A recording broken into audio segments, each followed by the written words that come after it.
Hey everybody, and welcome back to the Preserves.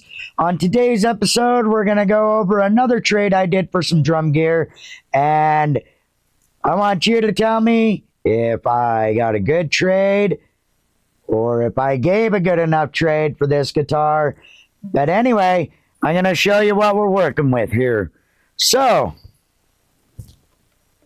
what we got here is a hagstrom Viking Deluxe with a Bigsby tremolo, 2-volume, 2-tone, and the guy originally wanted $450 for this guitar, but in the description of the listing, he said he would trade for audio gear, guitar gear, drum gear, any kind of musical gear, whatever, and I hopped on the opportunity because I have tons of drum gear and I need to start getting rid of some of that stuff anyway so I can get more stuff. So this guitar is super dirty. There is nasties up in here and here.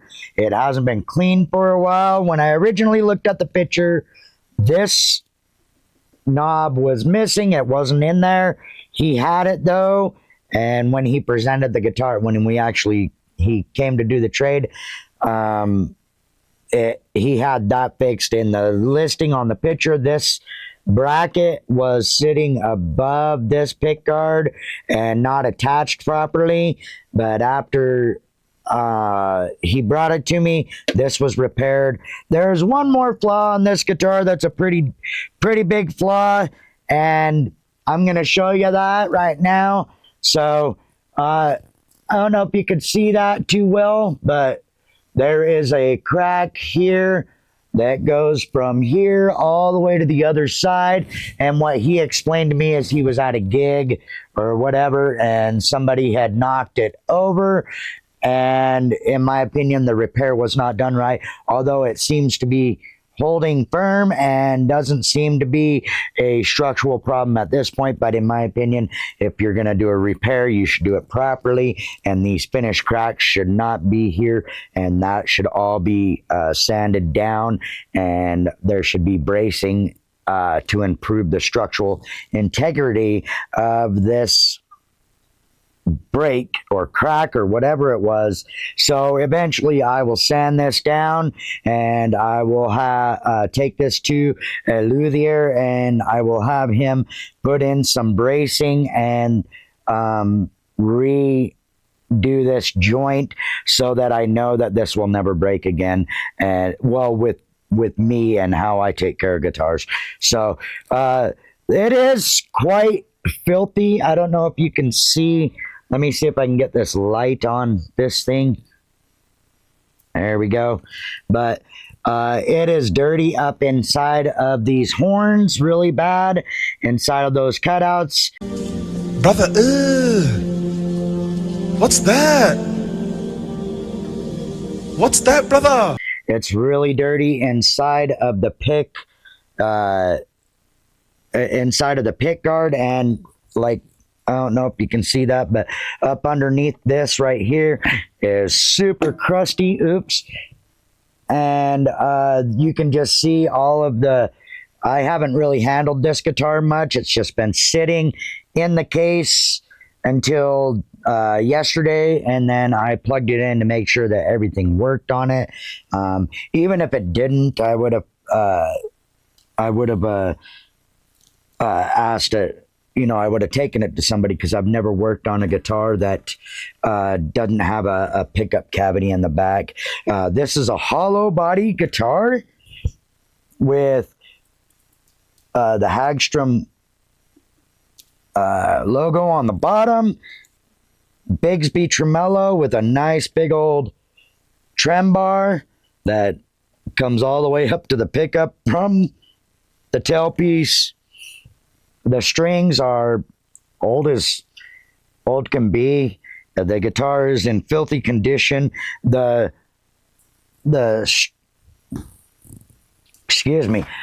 fretwork on this guitar is phenomenal. This is a very well done guitar. I mean, there is a little bit of fret sprout on the very edges of it, but not very bad until you get down into the 20th to 24th fret here. But other than that, or is it the 22nd fret? Yeah, down into the 22nd fret down here. Everything is like there's, gunk all over everything. It's like the dude was eating like candy or something like that and then pick up the guitar to play or something and just get the whole freaking thing messy and sticky and hasn't been wiped down in a long time. But so this guitar retails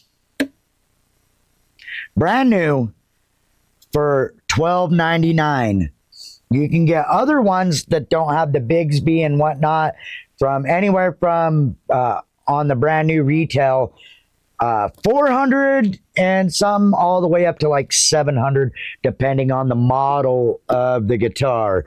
This one here is the Viking Deluxe with the Bigsby tremolo, making it a super more expensive guitar. And like I said, it's made by Hagstrom, and it is a very decent guitar. So, what did I trade for this guitar, you might ask?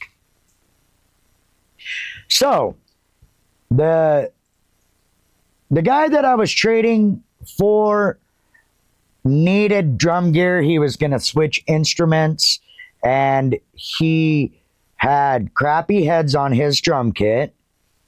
He had no cymbal stands, from what I understood.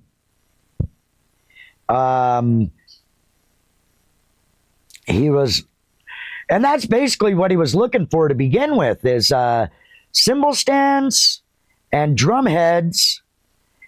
And so I said, well, here's what I can do for you. I went through my stash of drum heads and I found a Evans 360. And it was lightly used. I had put it on a drum, on one of my snare drums, and maybe used it for a month, I think. And I didn't like it, is what happened. And I normally use Aquarian drum heads, and so I believe at the time I was trying out different heads. I think I bought a couple of hydraulic ones. I think I purchased some Remo powder coated heads, which all these heads that I purchased are really great heads, and they're not bad heads. What I'm running on this kit right now is the Evans, the Remo dark ebony ones, and I like those heads. I don't normally use Evans, but they sound good on these on this kit. So yeah, but so I traded him those, and then I found some I would say they're just knockoff Remo pinstripes that I had laying around, and it was a whole set, a bass drum, what was it, a 10? Was it a 10? Or maybe it was a 12, a 13, a 14, a 16, and a 22. And then I threw in that Evans 360 for his snare. That was the sizes of his drums. I was looking for all of them that he needed. And I just gave him batter heads, not resonant. And then I gave him a full DW cymbal stand. That was DW from top to the bottom. And then I had a couple of Thomas stands that I didn't have cymbal boom arms to the top. And so the cymbal boom arms that I put on it were actually DW that I had that I wasn't using for my kit. And so if any of you know about drum gear, DW equipment is super expensive. And these were the 902 and 901, I believe, cymbal boom arm with the you know, all the attachments that go on them. So super expensive. Those will run you over $100 a piece. And I gave him 2 of those. And then I gave him which wasn't part of the original deal, a set of Gibraltar Rock single chain drive double bass pedal, and then one of the Temu effects crash 18-inch crashes that I have reviewed on my channel here. So you let me know if you think I gave him a good deal. I mean, I think I gave him a deal that was, you know, really sweet for the price that he was asking for this, which was $450. And I think I gave him well over $450 worth of gear in compensation for the guitar. With that being said, I've only plugged this in once yesterday, like I said, to make sure all the electronics and stuff was working, so I could show you guys what I got. And yeah, so let's get her plugged in. I'm going to be using my Boss Katana, and yeah, so all right, so we got her all plugged in, and as you can tell, I've got the volume up and everything, and pretty noiseless guitar right off the bat. So this is how it works: is volume, tone. So we're in the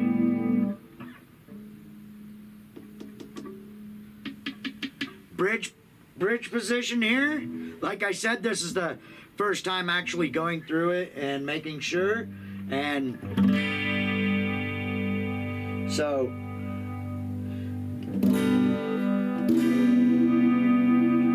really good tone to it.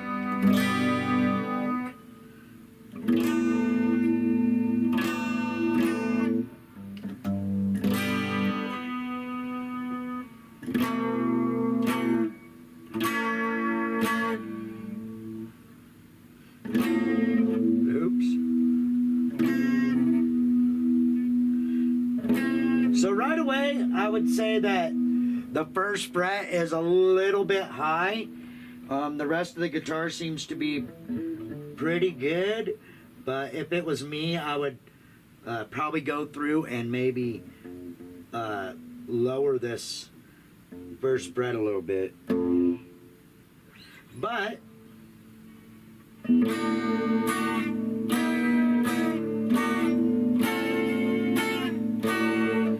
that sounds pretty good. In the bridge position, let me go to the next stage on my amp here. There we go. That's a little louder.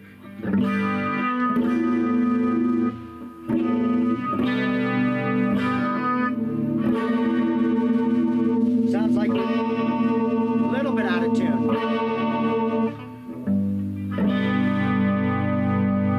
But like I said, I haven't tuned this guitar.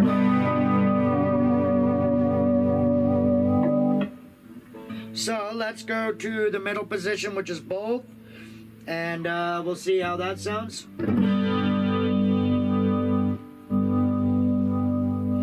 Right away, the knob is on crooked on the neck pickup.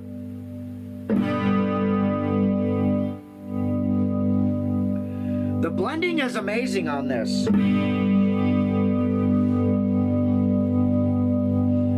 The tones don't work too much in the middle position. Let's go to the neck.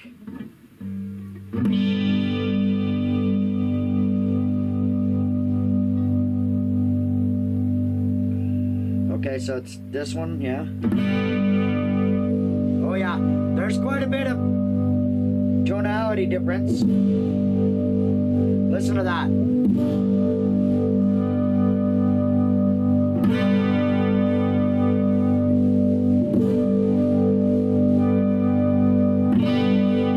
So lot of tonal shift with your tone knob on the neck pickup. Let's try the bridge. Oh yeah. So your tone knobs have a lot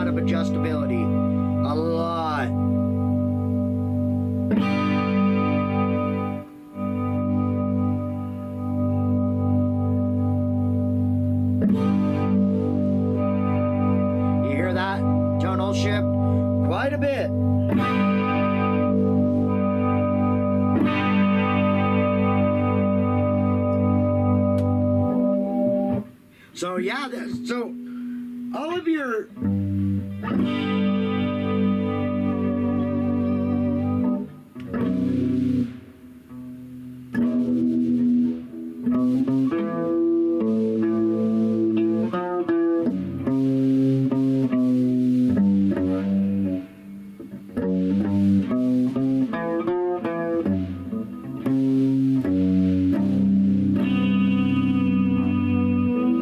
so initially, let me turn this off and put my pick down. Initially, when I purchased this guitar, or when I got this guitar, I sent a picture to one of my good buddies, and he was like, that guitar is awesome. And I agree, this guitar is freaking amazing looking. It's something that I never thought I would purchase one of these. It's in the E35 style of guitar, and it sounds great. It sounds great acoustic style as well. I don't know if that picks that up, but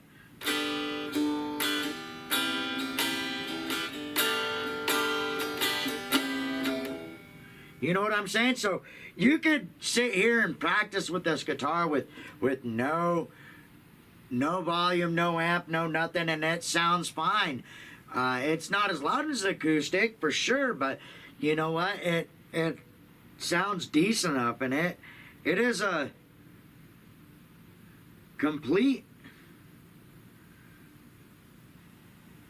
hollow body on each side. So this middle portion of the guitar where the pickup cavity is not hollow, so semi-hollow. Just looks amazing for this guitar. I think it was a great trade on my behalf for a professional guitar, whereas I've only been my whole life I've never really owned any like super professional guitars, with the exception of the last two trades that I've got. And I want you guys to let me know, how good of a trade do you think I got for this $1,200 guitar brand that would sell for $1,200 brand new, for a trade of around $500, a little bit more than $500 in drum gear. And so what I'd like to get into is, can you get that quality of guitar in a cheap guitar? And I would say no, because ever since I got this Epiphone SG here, my thoughts have changed on playability of guitar. Granted, this is still, a mid-range guitar. I think it sells for 200 and something bucks, or 300 and something bucks brand new, or something like that. But all the other guitars I've been purchasing have been in the $100, maybe $200 range. With that being said, can you get a good guitar for under $100 that plays like an expensive guitar? In my opinion, no, you cannot. The reason being is because it comes with cheap tuners, cheap bridge. The fret job on them is horrendous usually. You have to do a setup on them. They're usually not intonated properly. So there's a bunch of work that goes into getting that guitar to a playable state. Is it doable? Yeah, I mean, I've done it to every one of the guitars that I've got from Temu. I've done a fret job on them. I've intonated them. I've put new tuners on some of them, and got that guitar to a playable state that most guitar beginner, intermediate guitarist would be happy with that guitar. I'm happy with that. I'm not a great guitarist. I'll be the first to say that. I'm not that great, but I can do work on guitars. I can swap pickups. I can do all that electronic work, and getting a guitar to be completely playable with it being shielded. If it needs to be shielded, I can do all of that work on a guitar. When it comes to luthier work, I'm not that guy, but I can get a guitar playable. I can adjust truss rod, and I can adjust the intonation, the string height. I can put new tuners on a guitar and all that, basic work to a guitar. So is it worth buying those guitars? Well, if you want a serious playing guitar from the get, no, it's not, because you had to put time, money, and effort into these cheaper guitars to make them a playable guitar. Like my 7-string that I have here, it still needs a setup, but I went and put Fishman Fluence pickups in it, and those pickups are around $400 for the set. I've always been the one to buy a guitar at a cheaper price and upgrade that guitar to a more playable state. And I'm rethinking that after getting some of these more expensive guitars. And so from here on out, I'm probably going to be upgrading and downsizing my collection. I have a whole collection of Washburn Maverick guitars that are probably going to be up for sale, with the exception of the original guitar that I purchased that started me and my brother out in music. So that one will stay in my collection of gear. But all my other guitars, with the exception of a few guitars, will be sold, and a lot of my drum gear is probably going to get sold off because the funds have run out for purchasing to do reviews, and so I need to sell gear to get more money to buy more gear to do more reviews. So, but with that being said, January was an exceptional month, and I thank you guys. And I'm going to be going back to my original promise of what I was going to do at my 500 subscriber mark. I have here in my hand a Joyo, or however you pronounce it, Joyo, or however it is, multi-mode wah. I have 2 of these. I have one brand new in the box that I will be giving away on my 500 subscriber video. When I reach 500 subscribers, which will be this year, I am hoping it should be. I had a decent month last month, like I said, and I got 4 times the amount of normal subscribers that I would normally get in a month, which was 12 to 15 in a month. Last month I pulled 1 away from being 60 subscribers last month. So on my 500 subscriber video, I will do a contest of some kind, and the subscriber that wins that contest will get that sent out to them free of charge, free shipping, free everything will be sent to you, to your door, to have a Joyo multi-mode wah for being a loyal subscriber. With that being said, thanks for watching, guys, and peace!